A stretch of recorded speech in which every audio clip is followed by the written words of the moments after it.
একদিন হাবু মিয়া সিদ্ধান্ত নিলেন এবারের কুরবানি ঈদে তার গরুটি বিক্রি করে প্রচুর লাভ করবেন। গরুটি বড় এবং স্বাস্থ্যবান হলে বেশি দাম পাওয়া যাবে, এই ভাবনা থেকে তিনি গরুকে স্বাভাবিক খাবারের পাশাপাশি কেমিক্যাল এবং ভিটামিন খাওয়াতে শুরু করলেন। কিছুদিনের মধ্যেই গরুটি অস্বাভাবিকভাবে বড় হতে লাগল।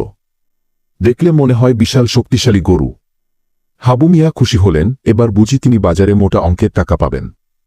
ঈদের কয়েকদিন আগে হাবু মিয়া গরুটিকে হাটে নিয়ে গেলেন।